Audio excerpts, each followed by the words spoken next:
not attack one without accepting that it is an attack upon all of us who value our freedom.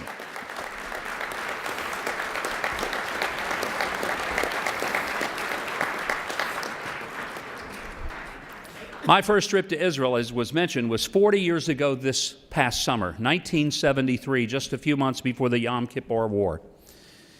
And over the past 40 years, I've continued to visit Israel on so many occasions.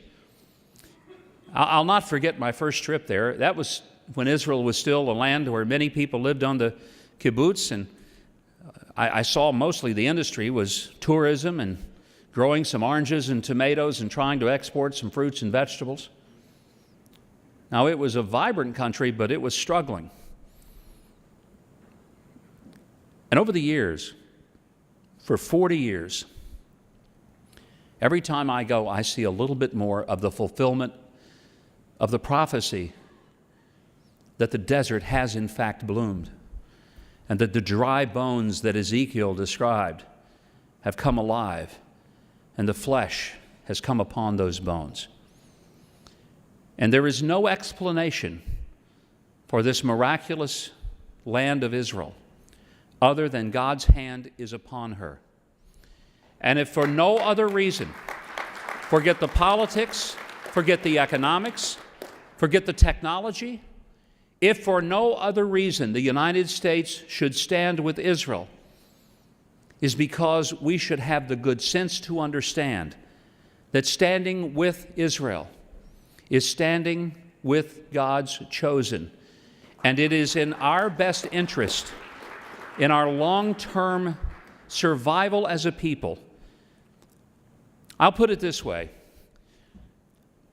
A number of years ago, when the Arkansas Razorbacks actually had a decent basketball team, and clearly it has been a number of years ago, they used to have the Razorback games where, in those days before you had 20 different ESPN channels, that only the local ABC affiliate could carry those ball games. And because of a whole host of legal issues, they couldn't carry them live, and often they would tape the games and they would play them back after the 10 o'clock news. And so during the 10 o'clock news, the sports announcer would come on, and here's what he would say. Now, for those of you who have not yet heard the score of the game, please turn your sound off for the next 15 seconds. I will verbally give the score for those who wish to know, but for those of you who will be watching the game and want to watch it as if it is live, turn the sound down, and that way you can watch it without knowing the outcome. And I always wondered whether or not people actually got up, turned their television down. That was in the days before remotes made it easy. I always wondered, did people actually turn the sound down and not know, and then stay up till the wee hours of the morning watching a basketball game without understanding what the outcome was? I thought if they did, they're the dumbest people I've ever seen in my life. You see, my attitude was, that's when I turned the volume up real loud. I wanted to know exactly who won. Because here's the deal. If Arkansas did in fact win the game, I'd make some popcorn. I'd put my feet up. I'd sit and watch the whole game. And it was such a pleasure knowing that even in the last part of the second half of the game, when we were behind by 10 points and it was only a minute and 20 seconds left to play, I'm thinking, I don't know how they're going to do it. Don't you worry, y'all. They're going to pull this thing off. They're going to come back and win this. You see, I already knew what the outcome was.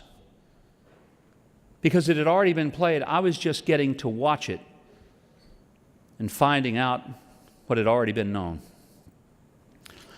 I think America needs to understand that God has never abandoned the nation of Israel. He's not about to start today. And if one reads the Bible, one will understand that the nation of Israel will not just stand because of their military capacity, though it is admirable, or because of their economic prowess, though it's extraordinary. They will stand ultimately because the hand of Almighty God if necessary, will intervene in their behalf in a way that will defy imagination. And I sure wouldn't want to be on the wrong side of that moment of history when it happens. I don't know how you feel, but I feel like we've already seen the end of the game, and it turns out okay for Israel, but it may get a little rough near the end of the game. I want to make sure that America is on the right side. And I tell you this, that before any American president ever agrees to sign anything that would put pressure on Israel to stop building bedrooms for its families, we first ought to put a different kind of pressure on those who want to build bombs that would destroy those bedrooms of Israeli children who go to sleep at night.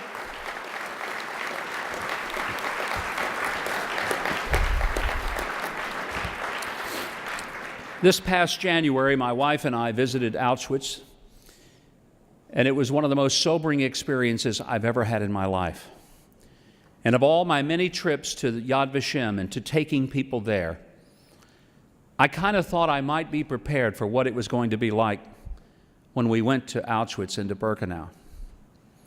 But I must tell you, there was no way to prepare for the emotional impact of standing in the room where 1.1 million of many of your family members and ancestors were murdered in cold blood.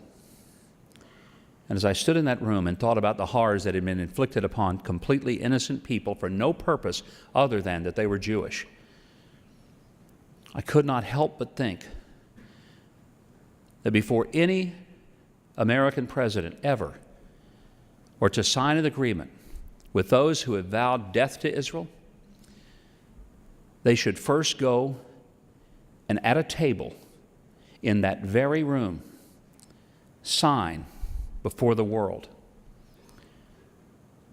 an agreement that not only Israel is entitled to its boundaries of its homeland, but as to the future of any attempt to ever destroy the land of Israel or the Jewish people, they would have to submit to signing these words in that place: never again. Never again. Never, never, never, never again. That is our basis of peace. Anything less than that, we should say, no thank you, we don't believe you. God bless you, and thank you very much for this extraordinary honor of being here tonight.